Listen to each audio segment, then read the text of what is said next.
So you've recorded distorted guitars and they're just not cutting through your mix the way that you want. They're not present enough. You've tried EQ, you've tried saturation, you've tried other tips and tricks, but they're just not cutting through the way you want. So I'm going to show you a quick trick that you can use to help your guitars cut through the mix, and we're going to use an auxiliary send with a compressor on it. So let's give it a go. So let's set the scene. I've got my rhythm guitar left and I've got my rhythm guitar right, and the left is panned -40 and the right is panned +40 in this instant.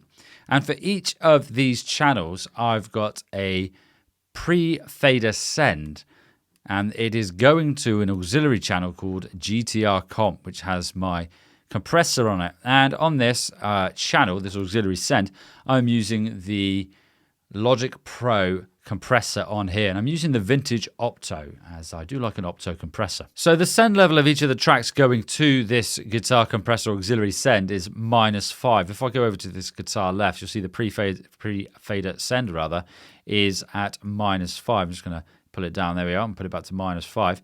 And that's the same for each one. I want the same level going to the compressor from each of the guitar tracks. Moving back to the compressor, I've got a -37 threshold, 4:1 in terms of ratio.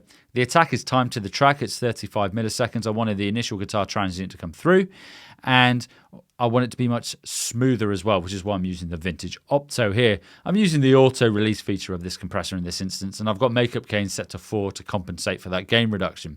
So if we play this now, I'm just going to solo these guitars actually, and I'm going to play it with the compressor, make sure that's on. So let's give it a listen.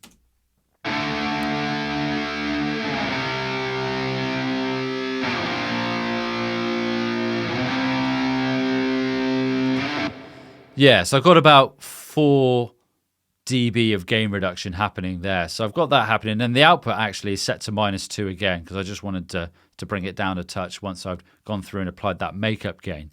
And I've also got the console EQ afterwards. So I'm just going to play it without the console EQ, but with the compressor.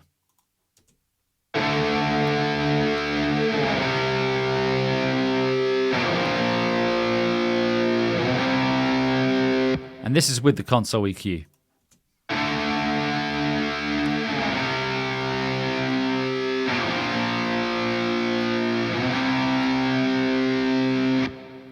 Okay, so what I've done with the console EQ is I've actually rolled off some of the low end using this high pass filter, or rather this low cut, and it's set to about 104 hertz here. And then I'm using the high gain attenuation of -2.5. And I really like this vintage console EQ. It's a relatively new one, I believe, with Logic Pro, but it's got some really cool EQs in here. And I've got the output on here set to smooth, which is the console EQ sort of characteristic or saturation being applied to it. And I've also here, I've got the mid gain set at 3.2, and I've just ducked, I think by about 2 dB, around 3K, just to attenuate some of those harsher frequencies in the guitar there. And I've got it set at the moment, the level of this auxiliary send is at -15. So what I'm going to do is I'm going to leave it soloed with the other 2 guitars, but I'm going to drag it all the way down, and I'm going to gradually bring it in so you can hear the difference. So it's going to start without that auxiliary send with the compression and the EQ, but let's give it a go.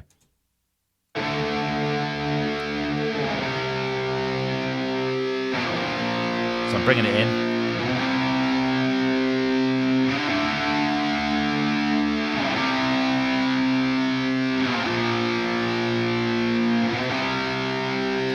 So hopefully you can hear the difference there. It sort of fills out the sound a bit more. And it is, I've got the guitars, the original tracks panned left and right, but you've got that center channel now, although you still have center information from the left and the right of the guitars, but it's just adding a bit more presence. And I think it's important to use that console EQ or just an EQ and just attenuate some of those harsher frequencies. So I'm going to just unsolo the compressor, the auxiliary send, and then we'll play it without, and then we'll play it with. So this is without.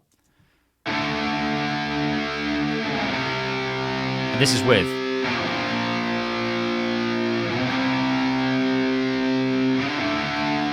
Without. With.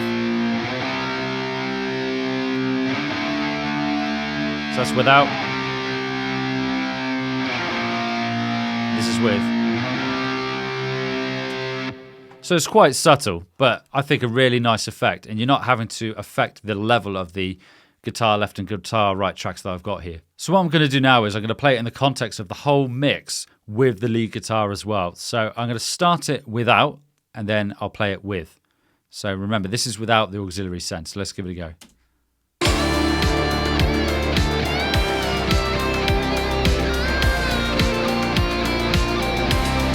And this is with.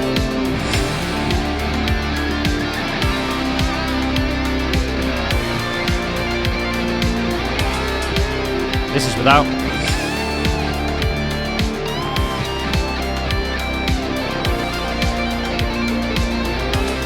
And this is with.